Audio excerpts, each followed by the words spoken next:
Philippe Bouvard, après Un oursin dans le caviar, qui était une série de notes sur ce petit monde que vous avez l'habitude d'exécuter, vous venez de publier donc La cuisse de Jupiter chez Stock. Et il semble que vous êtes réfugié dans le roman cette fois, mais peut-être pour vous faire moins d'ennemis, non? Oui, alors je pense que si vous voulez, c'est une suite d'un oursin dans le caviar. Seulement, je m'étais aperçu en lisant les notes du premier et en les relisant avec un avocat qu'il y avait des choses qu'on ne pouvait pas dire avec des noms précis, avec des dates, sans risquer des poursuites. Alors que la fiction romanesque permet toutes les audaces, tous les récits.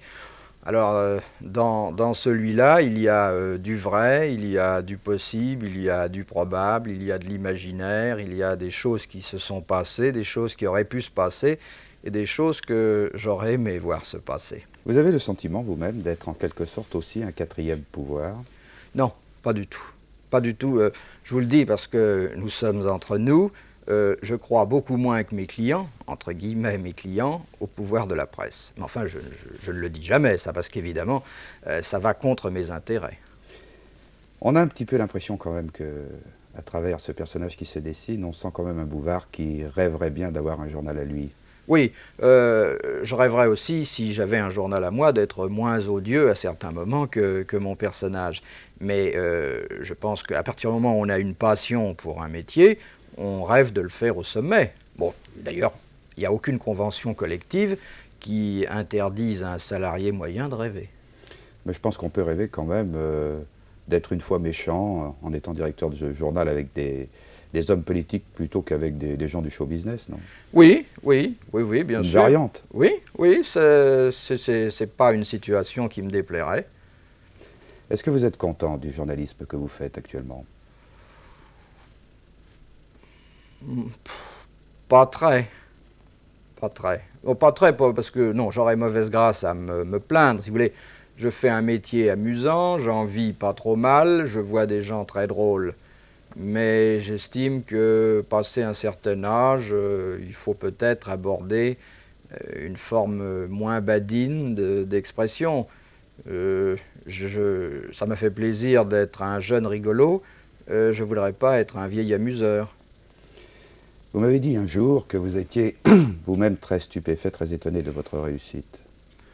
Ah ben, je fais toujours tout pour que ça marche, mais quand ça marche, je suis le premier étonné. Mais je suis aussi le premier à être consolé. Tout le monde n'est pas dans ce cas-là. Qu'est-ce qui fait courir Bouvard finalement? Une émission de télévision hebdomadaire, une émission de radio quotidienne, une chronique dans François quotidienne, et puis maintenant un livre par an, c'est l'argent? Non, non, parce que ça, si vous regardez les récentes mesures fiscales françaises, vous comprendrez tout de suite qu'on ne travaille plus pour de l'argent. Non, je crois que le travail est une fuite. Je dirais même que le travail est, au point où je le pratique, une lâcheté. Je veux dire qu'il faudrait maintenant plus de courage pour m'arrêter que pour continuer. Parmi tous ces gens qui défilent chez vous et qui se font joyeusement assassiner, est-ce qu'il arrive quand même que Bouvard ait de l'estime pour l'un et qu'il ait envie de le revoir après en dehors des Sunlight, en dehors des chroniques, bref, en dehors du métier? Non, jamais. Jamais. Mais ça n'empêche pas l'estime sur le moment. Il y a des personnages que j'accueille, qui sont souvent pas d'ailleurs les plus célèbres, et pour qui vraiment j'ai une estime, une admiration, et croyez-moi, je ne galvaude pas ce mot-là.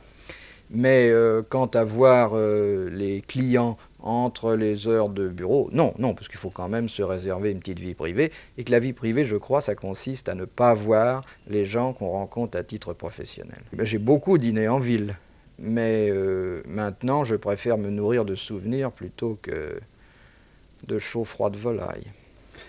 Finalement, vous êtes un joueur. Si votre carrière ne s'oriente pas comme vous le désirez, qu'est-ce que vous ferez? Est-ce que vous serez le vieil intervieweur vieillissant? Non. J'ai eu plusieurs fois, et surtout ces derniers temps, l'envie très forte d'arrêter tout. Je dis arrêter tout parce qu'on ne peut pas arrêter sur un seul plan, étant donné que tout ça est étroitement imbriqué. Si on veut arrêter, si on veut changer de vie, et je crois qu'un individu normalement constitué devrait complètement changer de vie, et même de pays, 2 ou 3 fois dans son existence. Bon, il faut tout lâcher. Vous n'allez quand même pas aller en Irlande? Non, non, je vois à qui vous faites allusion. Non, non, puis enfin, c'est pas le moment, politiquement. Mais plusieurs fois, je me suis dit, ce serait pas mal, ça aurait un certain panache, d'effacer tout et de recommencer ailleurs, de repartir à zéro dans un autre secteur. Puis j'ai fait le tour de mes petites capacités, qui sont quand même assez réduites, et je me suis demandé si je serais capable de faire autre chose. Et j'en suis arrivé à cette conclusion qu'il n'y avait qu'une reconversion possible, et vous êtes en train de m'aider à la réussir peut-être. C'était le livre.